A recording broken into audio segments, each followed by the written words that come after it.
Hello! This chapter is another one that expands on concepts that were introduced in your first management course. This time, the idea that leadership is situational. At the very basic level, imagine the difference between being a platoon leader in the military in an active war zone and compare that to being the manager of your local Brooks Brothers.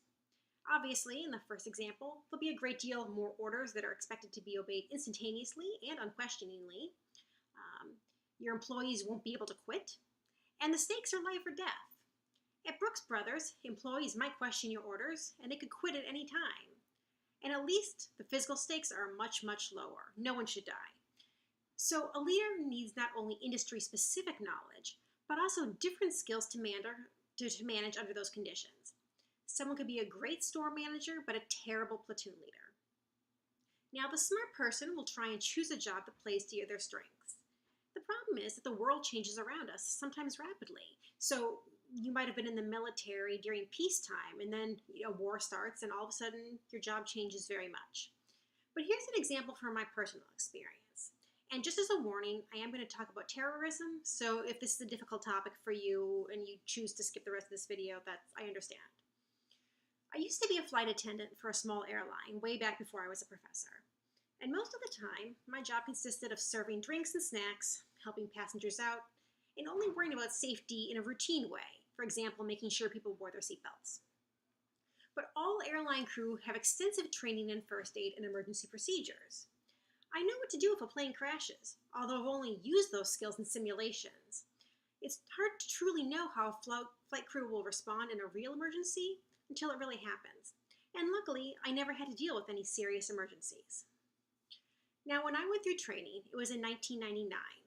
So one thing we learned about was what to do in case of a terrorist attack. Now keep in mind that date, 1999. This is before 9/11. And that's important. At that time, based on previous experience, the assumption was that a terrorist probably wanted money, and they most definitely wanted to make it out alive. That meant that a terrorist would take certain kinds of risks, but not others, and our training was based around that assumption. Airlines and the Federal Aviation Administration developed something called this common strategy. And the goal was to keep a hijacking as peaceful as possible so that everyone would survive.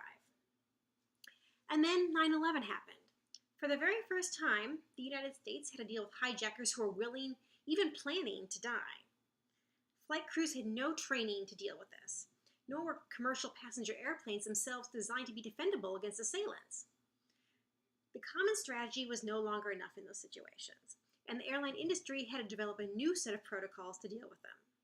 Along with all the changes in airport security that we now take for granted, and the changes in airplanes themselves, such as hardened doors for the cockpits, flight crews underwent new training to deal with these threats. So situations matter. A lot. This is true even when the stakes aren't human lives. One of the greatest challenges of teaching leadership is that it's relatively simple to teach people to perform well under routine conditions. That is, you can teach the store manager of the Brooks Brothers how to perform on an average day.